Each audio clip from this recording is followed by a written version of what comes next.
Good evening, everyone. This is Christy Keith, and I'm a Senior Communications Strategist for Fear Free. We want to thank everyone for being here tonight for reducing fear in veterinary dentistry for pets and pet parents.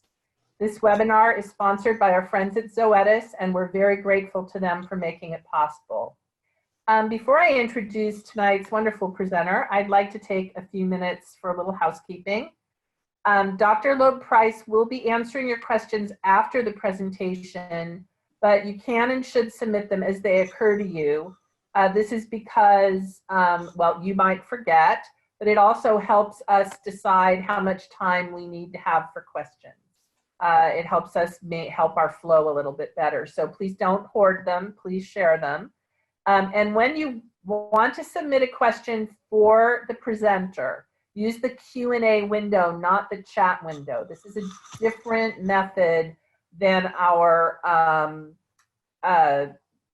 former webinar platform. So I just wanted to call out that there are two. One is for Q&A, and that comes to us, and the other is for chat, and you're very welcome to use that to chat with each other. Additionally, you can use the Q&A window if you have any technical difficulties during the chat. During the presentation. The other thing I wanted to mention is that the presentation has been approved for 1 hour of RACE CE credit. If you qualify to receive RACE CE, you'll need to click on a link that I'm going to send to the chat at the end of the presentation. It will take you to a survey with questions you'll need to answer, and you'll also need to give your contact information to RACE. That survey is only going to be open until Friday night, so please take it immediately. You'll be able to download and print the CE certificate in the very last question. There's a link to it, but you won't actually receive credit until the contact info is collected from the survey, submitted to Zoetis, and then sent by them to RACE. So in other words, you can download and print the certificate, but the credit won't count unless you've given us your contact information and answered the questions. One other thing, if you are listening to the recorded version of this webinar, CE is only available for those who were at the live presentation. So unfortunately, if you are watching this on the recorded version, that opportunity has closed. So now all that is out of the way, let's get on with the fun part. Our speaker tonight is Dr. Heidi Loeb-Price. Dr. Loeb-Price is a 1983 Texas A&M graduate. She became board certified in dentistry in 1993. After 10 years in industry, she returned to dental specialty practice in 2014.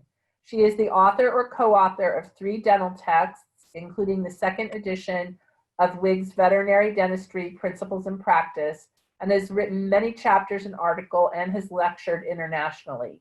And here with us in our computers. She also serves on the Fear Free Advisory Board, for which we are so grateful, and the Gray Muzzle Advisory Board, which is a wonderful organization helping senior dogs in animal shelters across the country.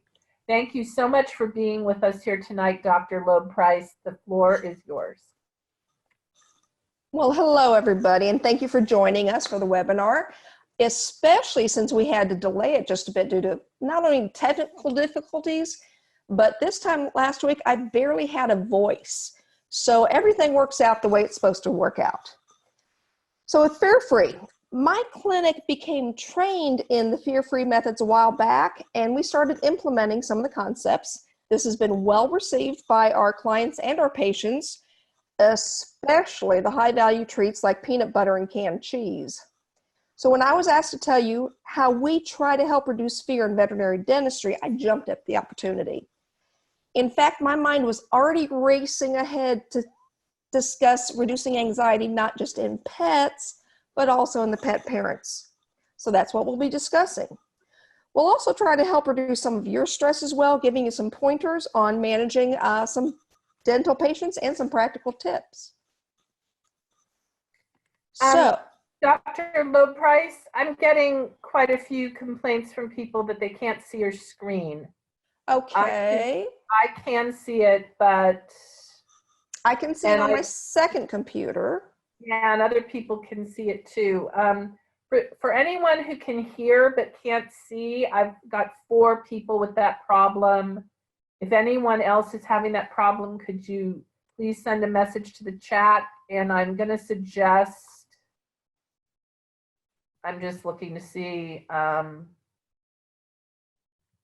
many people are having that problem. Okay, sounds good. Okay, a lot of people are saying they can see the screen. Okay. And some are saying they can't. I might suggest for those few of you who cannot that you might try exiting and returning, and we apologize for this. It's most likely due to the internet connection. The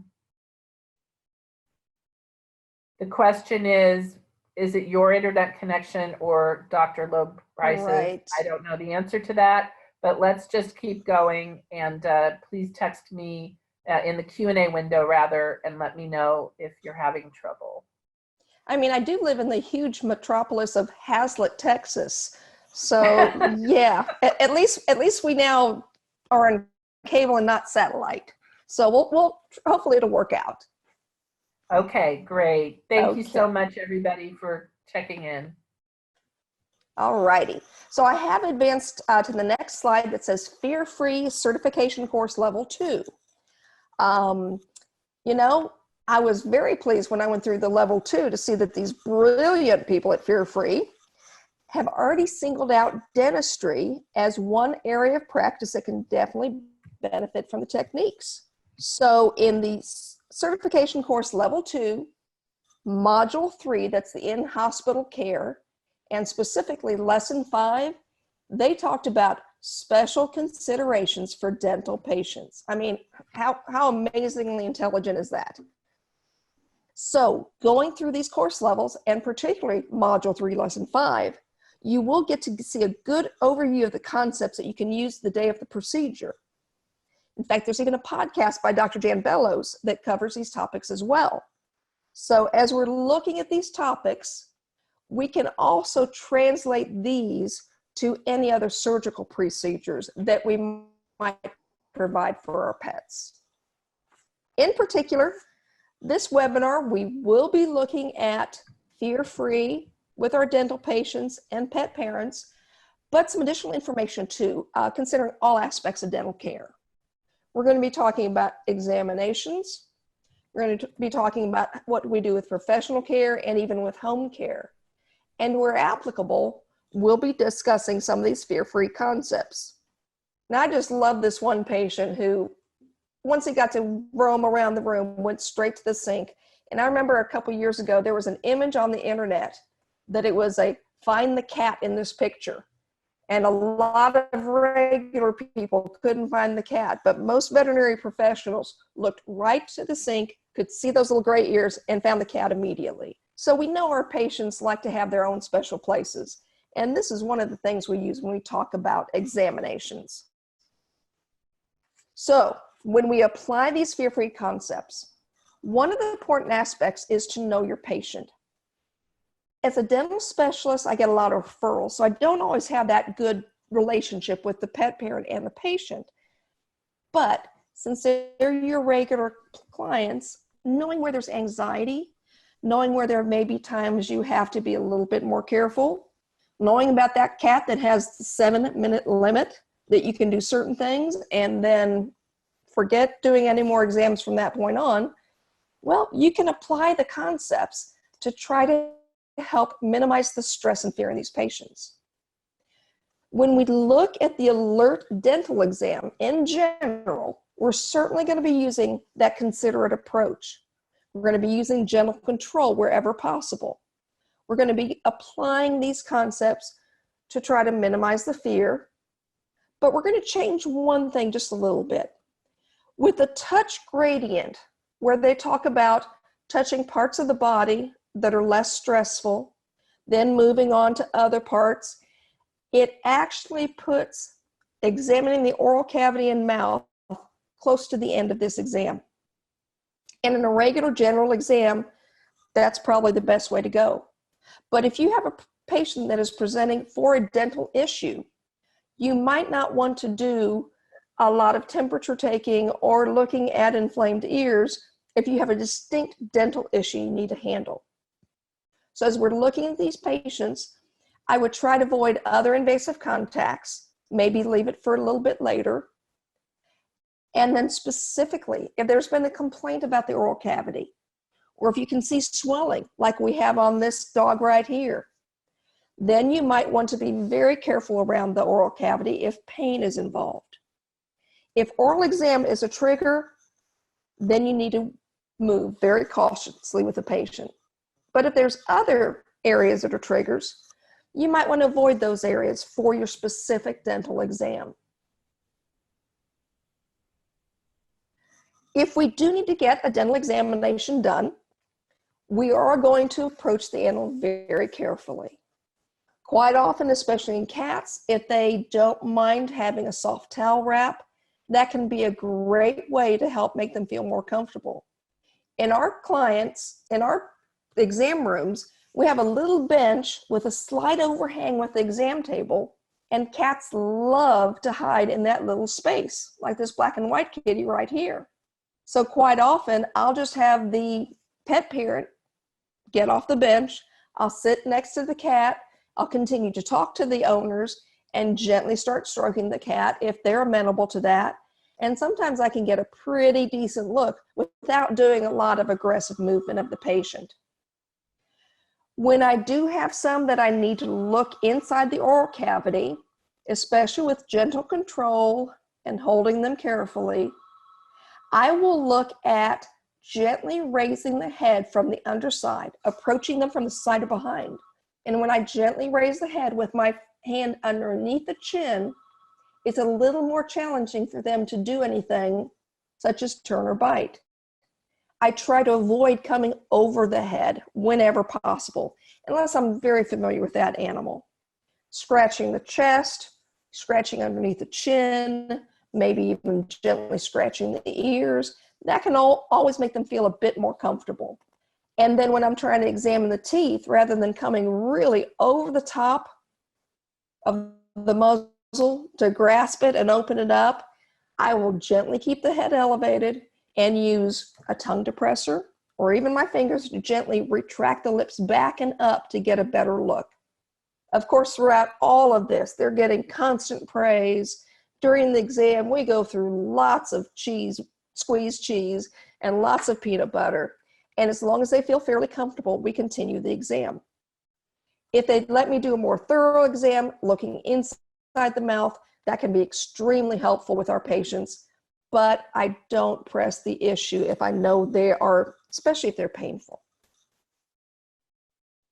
Now, if we have that cooperative patient, I try to show the owner whenever possible where there's something going on,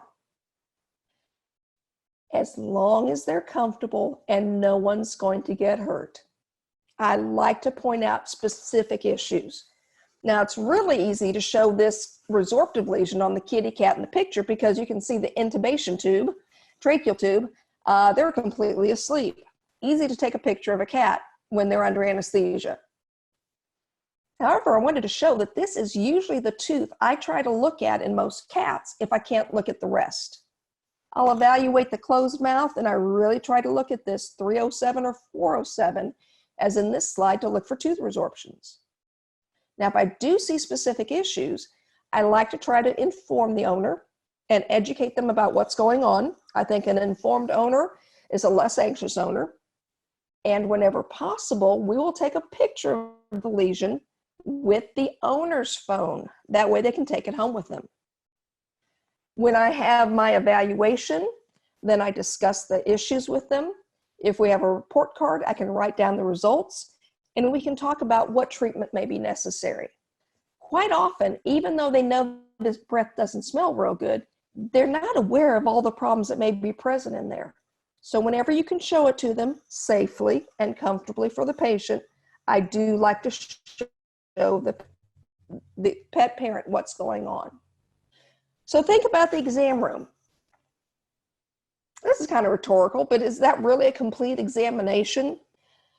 As you look at these patients and look in the oral cavity, you are getting a very brief snapshot of what's going on. You can do an estimate of how much plaque is there and how much calculus, but of course that's just kind of an external sign. I will look for gingival inflammation, and this dog has some gingival inflammation once we've removed a lot of that calculus. Some areas, when there's a deeper red inflammation, I have real concerns about pockets or ulcerations or problems like that. I'll also try to point out any broken, worn, or discolored teeth in a patient, because there's a lot of issues we can have with those. And in a cat, I'll try to point out where there's tooth resorption. The thing of it is, this is the time that we tell the owner, it is just a snapshot. This is just an initial evaluation and an initial estimate of how much work we're going to have to do. And that will often change our treatment plan once we get in and we get the dental radiograph that shows us, even though these teeth didn't look that bad, we've got extensive bone loss on the first and second upper right premolars, tooth number 105 and 106. And now we have extractions. So it's very important to let them know, even with the best patient out there and the best look we can get in that mouth, it still is only part of the picture. This is why general anesthesia is, without exception, necessary. It's the only way we can do a full examination. It's the only way we can take dental radiographs. It's the only way we can provide complete treatment, including probing for every pocket, doing a full scaling and polishing, root planing, dental blocks, extractions.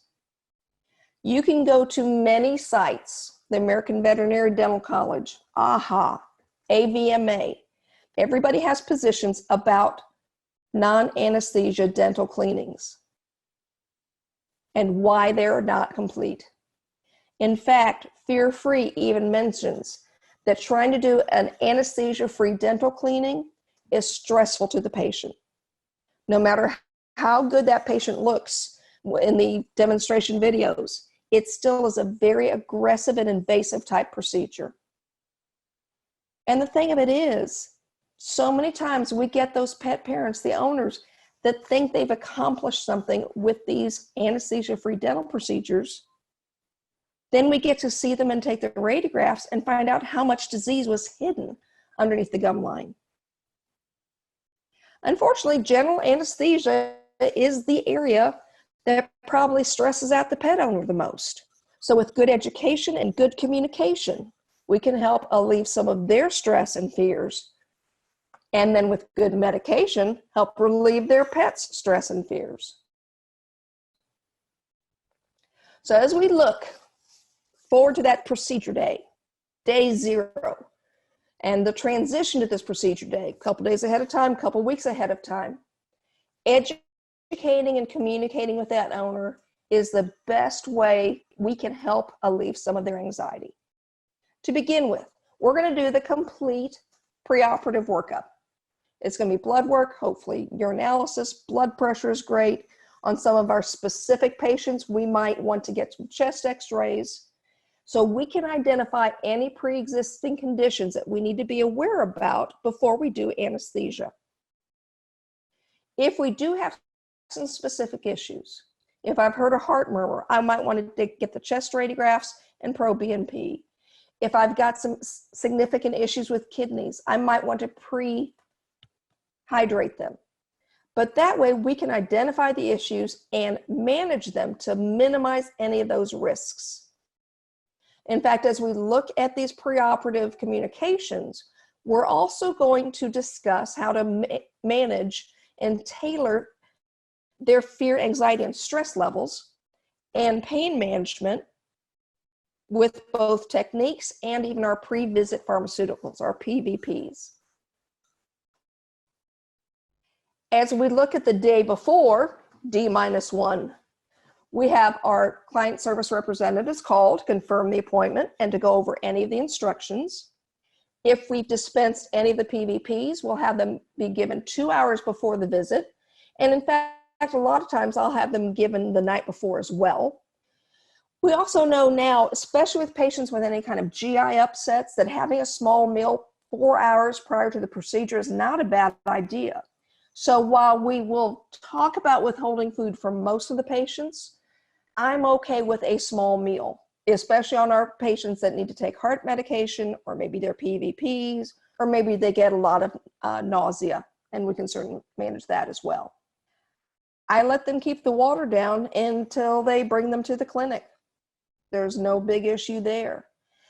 By the time we get them in, they had a really small morning meal, do all the morning appointments, and get started on the dental procedure. It's probably going to be 4 hours anyway, but make sure you know when that last meal was given. They also are encouraged to bring things that might make our patients feel more comfortable. One of their blankets, maybe they like a compression shirt, maybe they've got their little Burberry vest like this poodle has, maybe a favorite toy. And we like to keep those with the patients at least preoperatively, and then once they're a little bit more awake postoperatively. This is also a very good time to answer any questions or concerns they might have, and to go back over our options of what we're going to be doing during the procedure itself. And then the big day comes along, D-Day. When we're doing the admit consult in the exam room, I keep the exam fairly brief. I do like to listen to them again. I don't do a large oral exam on the patient, especially if there's a painful situation there. If we do need to do additional work, then we can use the frozen broth versus our cheese or peanut butter. And this is another time for good client communication. Go over any concerns they may have, answer any questions they may have, and talk about the procedure day itself. This client communication is probably the most important thing we can do to help prep them for the day of procedure. And in fact, prepping the pet parent is almost as important as prepping the pet. With that client communication, we let them know they're going to be receiving at least 3 calls from us that day. They'll get the first call when their patient is getting the preoperative sedation injection, and we'll let them know about a half hour later we'll be putting in the catheter, starting the monitoring, getting them anesthetized. The second call will be the update on the treatment plan. This is the call that we've already gotten our x-rays, we've charted, we've determined exactly what dental therapy needs to be done, and then we call them with that updated treatment plan. This is also the call with the updated estimate of charges. So we try to prep them for that we really can't give a good estimate at the very beginning. This second call will be the full exam and the full treatment plan. The third call, we call them once a patient is in recovery, and we'll discuss what time to discharge them. And at discharge, we review the case, we show them the pictures, and we review home care, what they'll be doing with different pharmaceuticals, and what kind of diet they'll be on. We've even made up our whiteboard so we can talk to the patient, talk to the owner, and mark off who's done what call when, so we don't forget the calls. During the day, we're calling them a lot. I joke sometimes that they'll get tired of hearing from us, but usually they appreciate each call. So as we look at prepping the patient, whenever possible, I love using something that will make them less anxious. Again, as a referral specialist, I don't always get that opportunity, but sometimes when they get there in the morning and I can see how anxious the patient is, and we're not going to be doing the procedure for a couple hours as we triage our patients, we might give them the trazodone or gabapentin. I think almost all of our patients could benefit from some of these medications because there's always some anxiety. Personally, as we look at our preoperative pain management sedation, we do try to tailor it to each patient. I do like to have a little bit of an opioid to start the pain medication.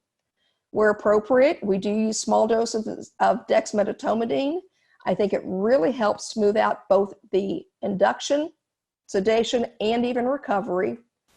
And with good renal health, I'll talk about using NSAIDs preoperatively and certainly postoperatively. And certainly if there is an issue with nausea, we can look at something like Serenia to help with the nausea as well.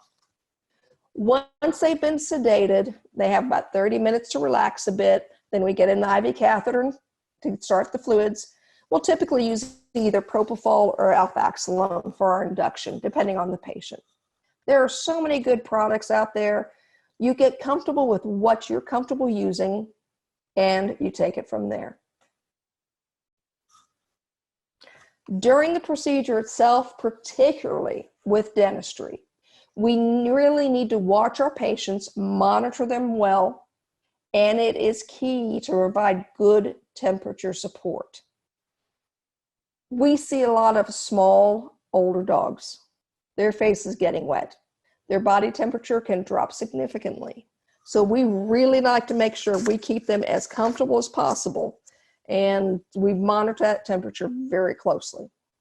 We also are very strong advocates for using local and regional blocks, because where I can provide a little bit of pain management with my preoperative injection, and now I can block that pain with my blocks, I can use less general anesthetic and have a more comfortable patient waking up. And having pain contributes to stress and anxiety. So I'm going to manage pain wherever I possibly can. With the monitoring systems, we monitor just about everything with our patients, but I always say the best monitor is a good technician. So even though you're hearing the beeps and everything's going well, having a direct person watching that patient closely as you're doing the procedure can be very important. So now we're going to go a little bit deeper into doing the blocks, local and regional blocks. You think about this when you do extractions, but if you're going to be doing any root planing or anything along those lines, think about anytime you manipulate tissue, provide pain management. So if it's just a plain cleaning and nothing's going to happen, you might not need any. If you're going to do a little bit of periodontal work and certainly any extractions, please, please use your pain management, your regional and local blocks. I prefer bupivacaine. Dogs, I'll go up to 2 mg per kg. Cats, I'll leave it at 1 mg per kg. I actually prefer using the bupivacaine that's already pre-mixed with epinephrine. It's a 1 to 200,000 mixture. I think it helps increase the time of analgesia. And I also, with a line block, it helps decrease a little bit of the bleeding. I know some people have advocated mixing Marcaine, bupivacaine, and lidocaine together, and it really doesn't make it work that much quicker. 5 minutes for lidocaine, 10 minutes for Marcaine. Get your blocks in early. But it does decrease the length of time it's effective, the bupivacaine itself. And now we add in 1 part of buprenorphine to 9 parts of bupivacaine, and we can get a potentiated or longer lasting anesthetic block. We're just going to go over some quick blocks. Some of the common ones talk about the inferior alveolar is where you block at the back side of the mandible to the inside of the mandible. Mental block, I kind of like the name of it, mental block. Unless you can get material down into the mental foramen, into the mandibular canal, say on a bigger dog, the results are going to be variable there. It'll get soft tissue forward, but think about backing it up if you're doing a lot of work on the mandible with a caudal maxillary block. Sorry, caudal mandibular block. Now, a lot of people do some form of the infraorbital block, and that's an excellent block to use.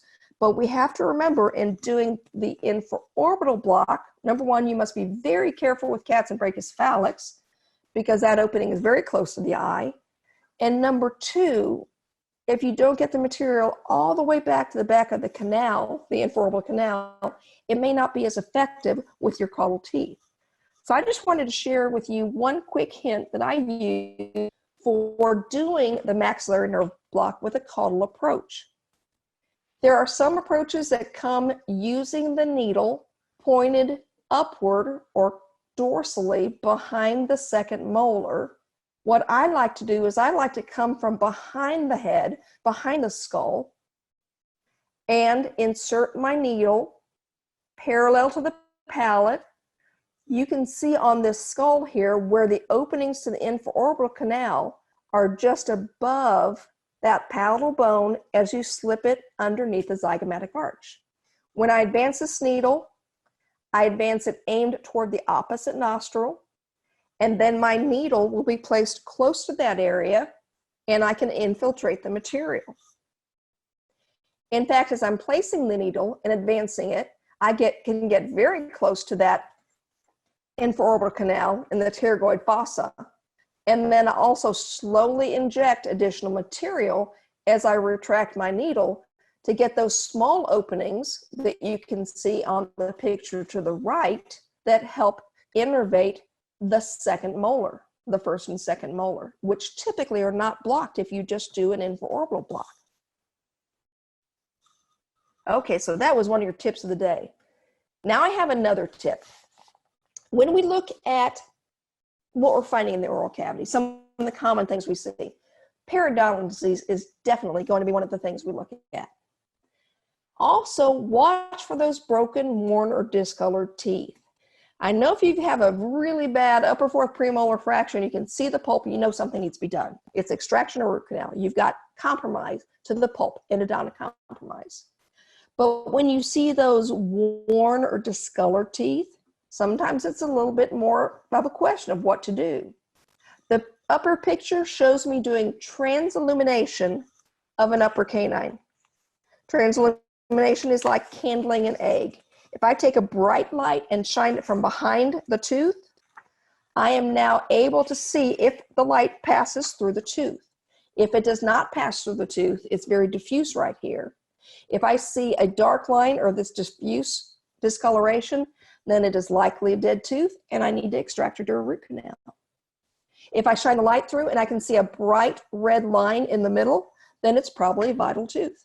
So use that for another hint. We'll also look for things like tooth resorptions. We'll look for oral masses in the oral cavity. And now we have to decide what to do with them. Periodontal disease is probably, no, it is the most common thing we see, because there's going to be teeth and there's going to be plaque and calculus and bacteria in the plaque. The thing of it is, when we look at periodontal disease and trying to determine the stage, while knowing how much calculus and plaque is there, the stage is based on the level of attachment loss, how much bone we've lost, how much gum we've lost. And that level of attachment will be at the base of the pocket. It is essential for us to take x-rays because not only are we going to see how much gum recession there is with root exposure, but we're also going to see pocket depth that will show how far the bone has receded. And when we see this kind of recession, we know we have to do something with these teeth. Again, externally, we see a lot of calculus and plaque. We see a lot deeper red to this gingival tissue, and it does look pulled away from the bone. You can tell it's a lot more inflamed than a typical tooth. But again, until you get that x-ray, you don't know exactly how much exposure and bone loss you have. So here's that concept of attachment loss. We are going to measure the pocket depth gently to see how far that probe goes down into that pocket. And usually that's the measurement we think about. But if you think about where there was also root exposure and the pocket has actually moved from the neck of the tooth all the way down to that pocket, we have to add those two together to get our total attachment loss. So we might have a root exposure of 2 millimeters and a 5 millimeter pocket, and that gives us a total of 7 millimeters attachment loss. That can be significant in our patient's teeth. So we take our radiographs, we look at the teeth, we do our probing, we see how much bone loss is there, how much gum loss is there.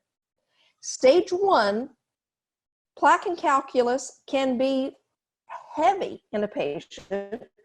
There's no attachment loss, it's still stage 1.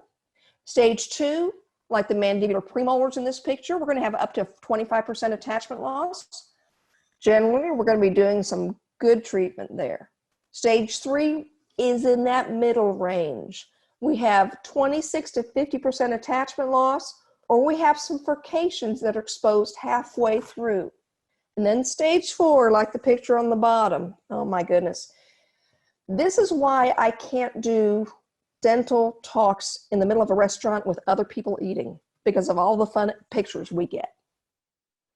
This is the one you saw when you go in the room and the owner's still giving it a kiss before they leave. But this is where we can make a substantial difference with these patients, getting rid of these toxic teeth and making the patient feel so much better. So when we look at treatment decisions with these stages, stage 2 is pretty easy. We're going to treat them. Stage 4 is pretty easy. We're going to extract them.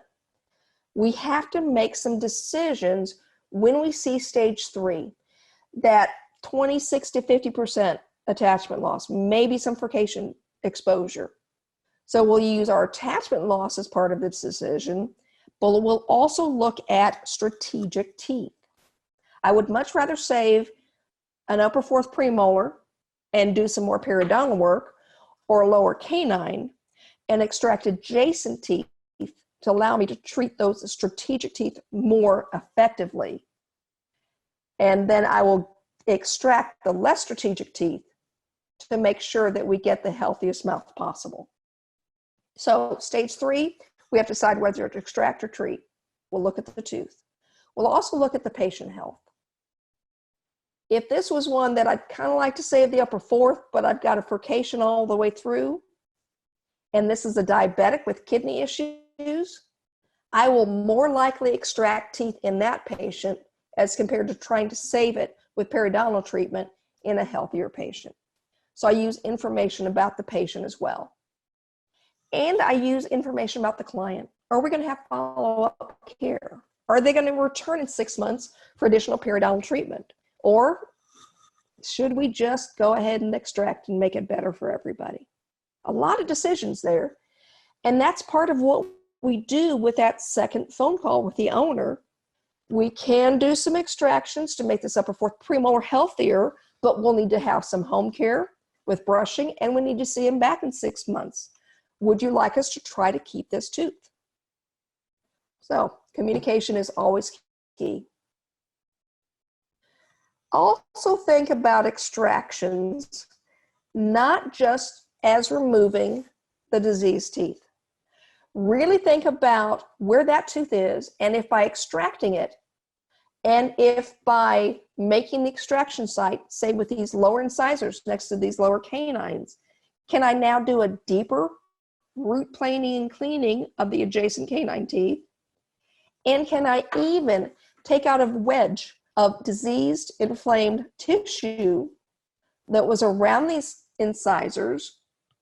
Maybe it will suture further down on that canine tooth and expose a little bit of root. But now I'm going to have much healthier tissue. So don't just extract.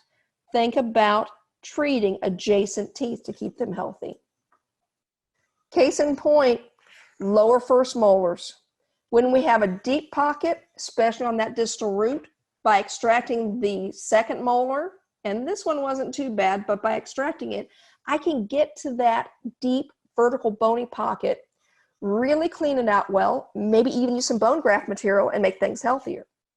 So we've got options for some of our teeth, but I'll tend to do the fancy stuff for the more important teeth.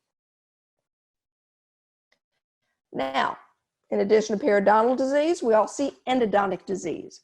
When we have compromise of the pulp, any fracture that exposes the canal, any teeth that are discolored, we transilluminate and take radiographs. Any tooth that has apical bone loss around the tip of the tooth, and not just a slight enlargement, what we call a chevron effect on a healthy tooth, but actual bone loss, or even a wider canal of the tooth as compared to other teeth. That tooth has compromise. That tooth needs to be either extracted or have a root canal done. So don't forget to extract teeth. You might see that pit bull tomorrow that has the purple lower canine tooth, but you know what?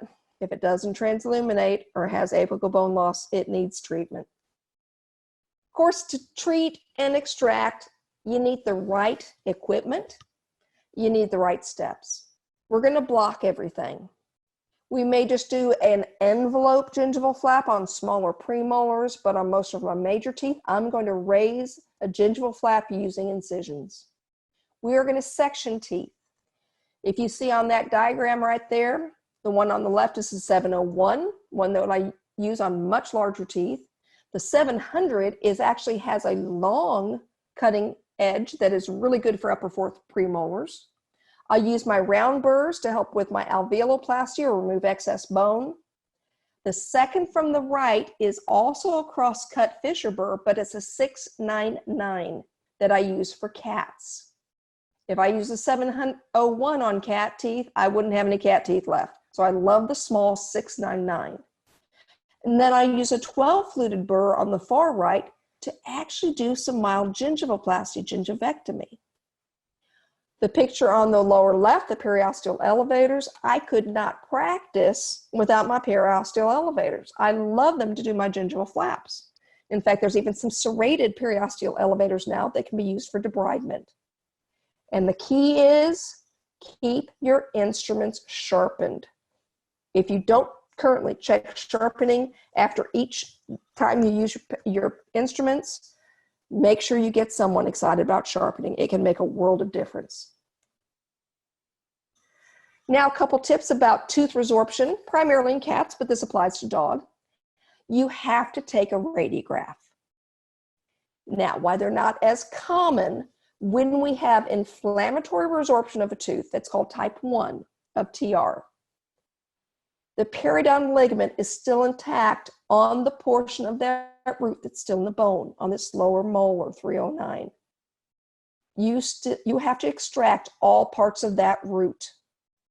And when you see this x-ray, it's not as much fun because that tooth may crack like your typical odontoclastic resorption tooth, but you've got to get that root out entirely. If you find that odontoclastic resorption, such as this 407, where you can't tell what's root and what's bone anymore, you've had replacement of this root by bone cells. You do not see a distinct periodontal ligament. The root is basically transforming to bone, but without a distinct periodontal ligament, there's no ligament to relax to be able to elevate the entire tooth. So, while some people use the term crown amputation, I like the term modified extraction technique. I will still use a block. I will still do an envelope flap. I will still, my apologies, I will still section the tooth. I will still try to elevate part of that tooth. And if it doesn't all come out, I'll survive. I mean, you might be able to see in the exam room where the gum has grown into that tooth. And then when you get the x-ray, there's hardly anything you can elevate out of that cat. Another thing we see with kitty cats is chronic stomatitis. My biggest hint to evaluate these patients is there caudal inflammation? We used to call it falcitis, now we call it caudal inflammation. As soon as you start seeing any inflammation in the back of the mouth, take out all the molars and premolars, call them mouth extractions. Make sure you get all of the roots out, and once I've elevated the gum tissue on both sides, I'm pretty aggressive at really curetting out that inflamed bone, alveoloplasty. I may start it with a round burr, but then I'll come back with a diamond burr that makes it really, really smooth. And then that way I can suture up the gingiva over that bone that has now been smoothed down. Okay, so there were some dental tips. Now we're going to talk a little bit about our postoperative management. Continue to monitor them. The incidence of issues in recovery is typically higher than those during the procedure itself. Maintain your airway for brachycephalics. We have kept endotracheal tubes in when the patient is almost walking. And in fact, it's probably the best they've ever breathed in a long time. Make sure you check body temperature. While I like a nice, slow, steady recovery, if they're really sleepy, I can certainly reverse it with atipamezole. But if they're thrashing about, I reach for the dexmedetomidine for that rescue dose. Tiny, tiny amount, but it can help relax them a little bit. If they wake up dysphoric again or having troubles, Then I'll probably give some more pain management as well. And we like to recover most of ours either right by them or even in arms. We've called the owner now. They're in recovery. They're recovering well. Come pick them up in usually about 2 hours, depending on what the day is. We'll talk about the dietary restrictions. If we have any kind of surgery, we'll use it, soften the food for up to 2 weeks. And then we make sure we continue with whatever pain medication they can do. So we need to make sure it's fairly easy. We use a lot of buprenorphine on kitty cats with buccal administration. We send home opioids. We send home NSAIDs if we need it, gabapentin.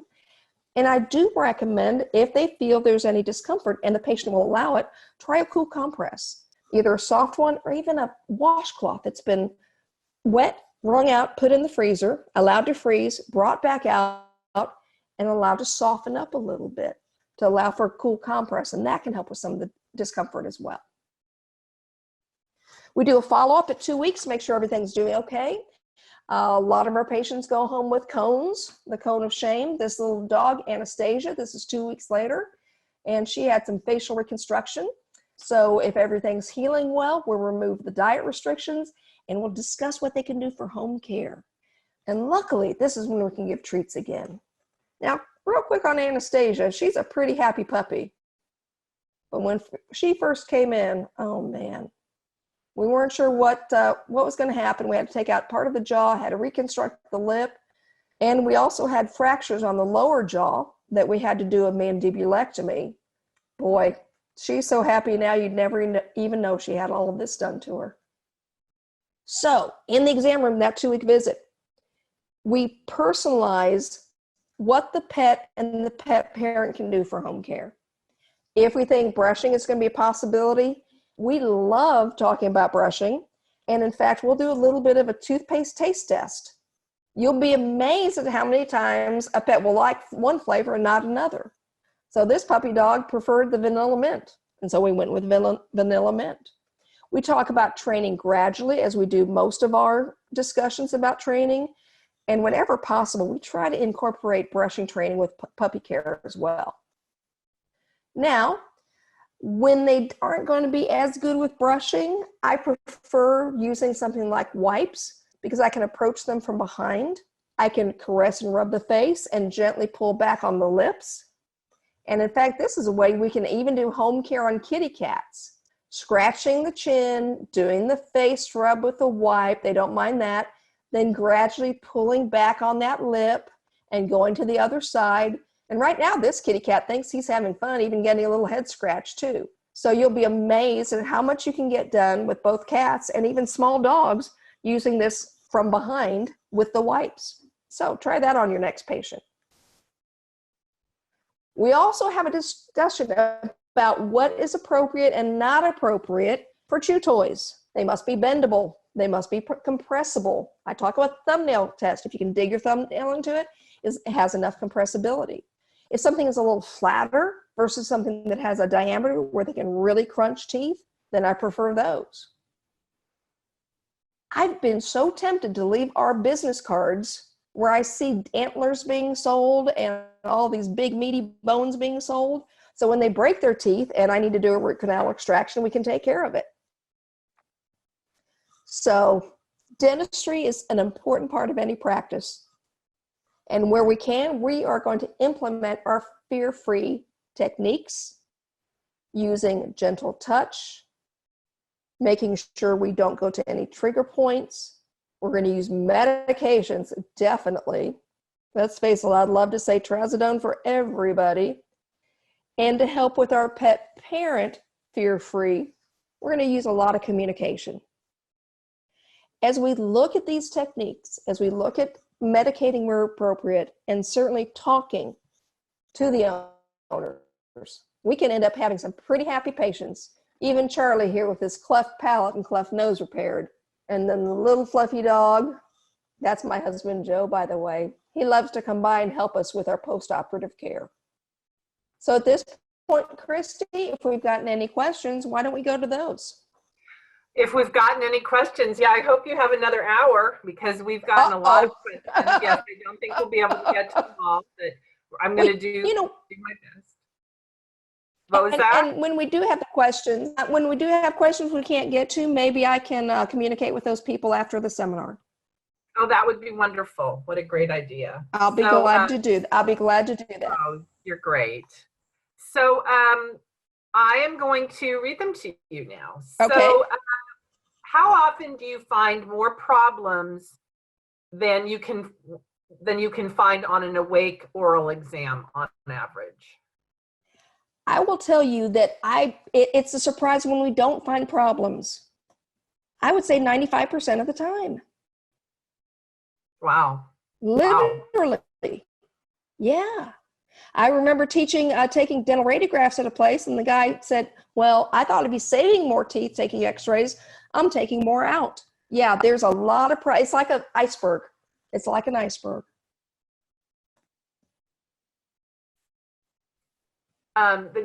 We've actually had a lot of questions about some of the products that you mentioned. Okay. So I'm going to ask them, maybe you can just answer them kind of lightning round style. Okay, sounds good. Let's go for it. The first one is, what machine do you use for dental radiograph? We have the IM-free dental x-ray machine, but there's several good ones. Dental Air has a good one. Dental Focus had good ones. Shop around, compare. It's like buying a car. Cadillac versus Kia. You decide your budget and you pick whatever options you can do. We have both digital with a sensor, number 2 sensor, and we also have the CR that has a phosphor plates that can have larger plates as well. Great. The patient having dental radiographs was wrapped in a blue blanket called Hot Dog, I am assuming for temperature control. Could you share manufacturer and why you like it? It's called the Hot Dog, so you can probably look that up pretty well. We have really enjoyed, we can maintain temperature with these guys on that. It's just been amazing.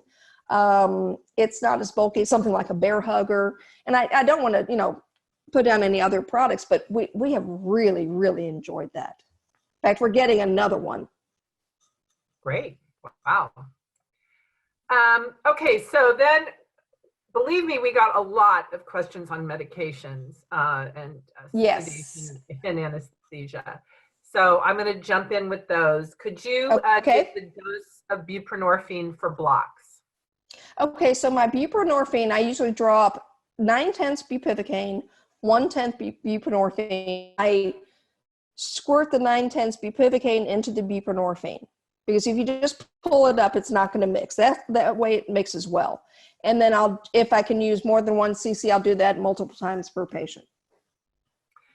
Can you combine buprenorphine with ropivacaine? We cannot get bupivacaine due to back orders.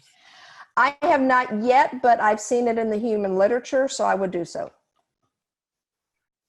Regular or sustained release buprenex?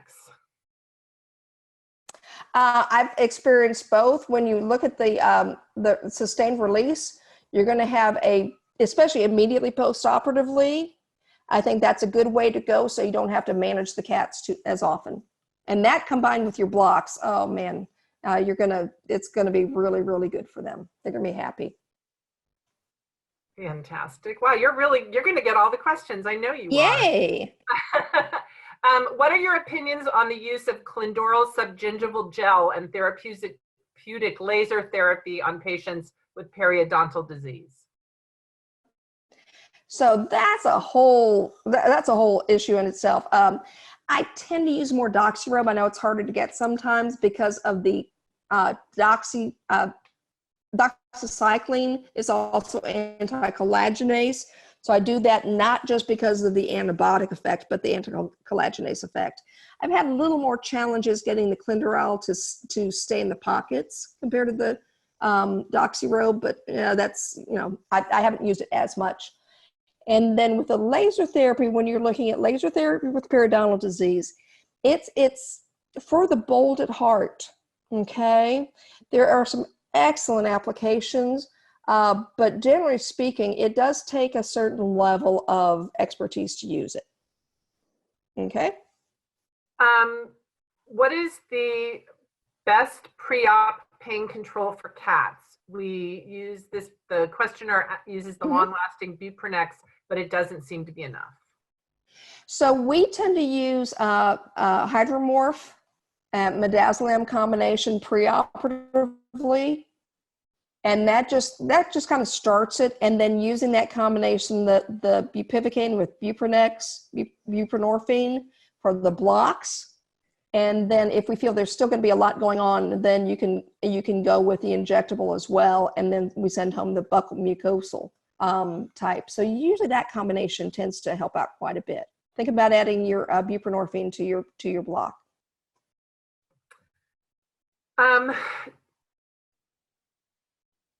This is one where I think there's a lot of potential to talk about fear, anxiety, and stress, as well as just good veterinary technique. Do you have any tips on how to take successful dental radiographs? Oh, I have lots of those.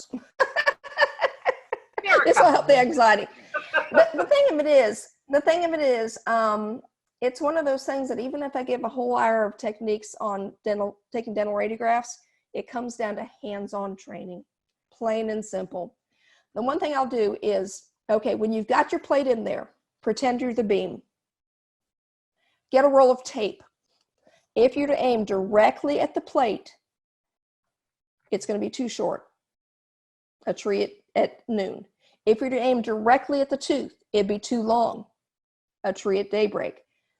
Split the difference between those two. So literally approach it with a roll of tape, look directly at the tooth, that's too long. Situate your tape directly to the plate, that's too short, come halfway in between. And think about getting roots, not crowns.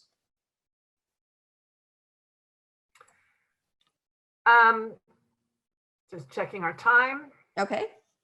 Do you have recommendations for cats who have had full mouth extractions and are still having stomatitis?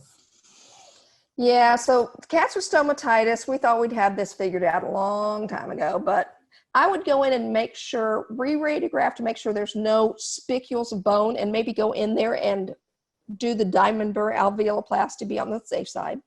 I always tell owners there's going to be a certain percentage that are going to have refractory issues.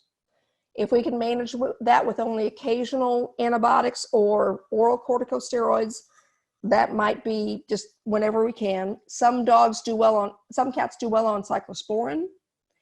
And if you happen to live in Sacramento, they're actually doing stem cell therapy at UC Davis. But you have to have a completely edentulous cat, and you have to take them there. So it's a big, big challenge. One other thing real quick. I'll sometimes see if they'll do better trying to use something like Duralactin feline with lysine in it. That's a general helps decrease inflammation, or even applying something called 1-TDC, Tango Delta Charlie. That's an esterified fatty acid that you snip the tip and put the the fatty acid on the gums themselves. Might help. So now I'm going to ask you a question that represents a huge controversy in the fear-free community. Okay. Has set father against son, mother against daughter. Why frozen broth compared to peanut butter or squeezed cheese? Well, to be honest with you, I'm a squeezed cheese queen. We need to make a holster for squeezed cheese. I would get one. I'd make a holster for squeezed cheese. And if I know my patient is going to be at least 4 hours before the procedure, I'll use that. The frozen broth, I'll be honest, I haven't used too much, because typically when my patients come in, we're sedating them fairly quickly and then going to the procedure. So again, it's almost like I see them for the preoperative visit and they get lots of cheese. They come in for a surgery day and they're kind of going, where's the cheese? You know, I liked you before, I don't like you now. But yeah, I tend to do a lot more squeezed cheese. Okay, I'm going to ask one last question, and then I'll get the rest of them to you for your answering offline. Do you not experience issues with regurgitation and aspiration in your practice with allowing water and food preoperatively?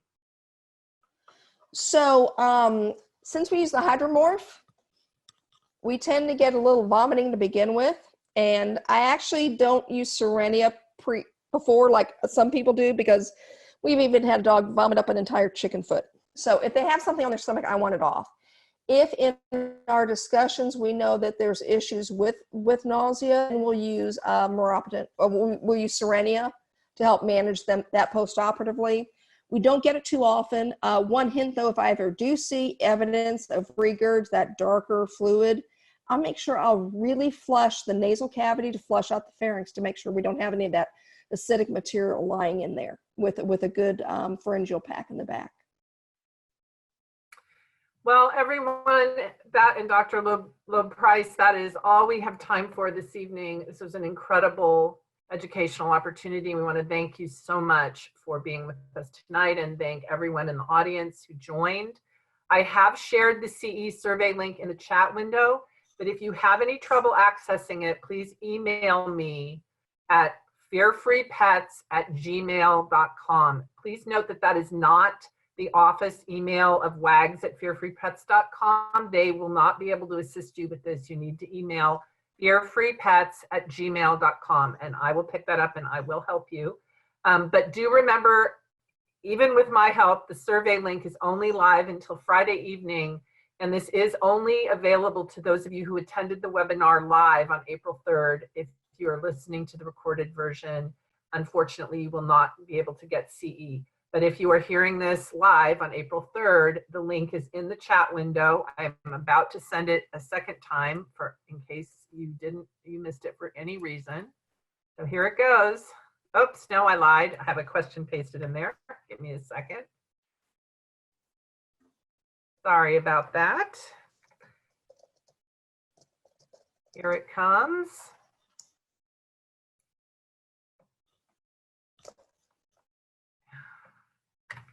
There you go. So I again just want to thank you all very, very much for being here, and thank Dr. Loeb Price for an amazing presentation and answering questions in the best lightning round I have ever seen in the history of veterinary medicine. So thanks once again, and we will see you next time. All right, thanks guys for attending.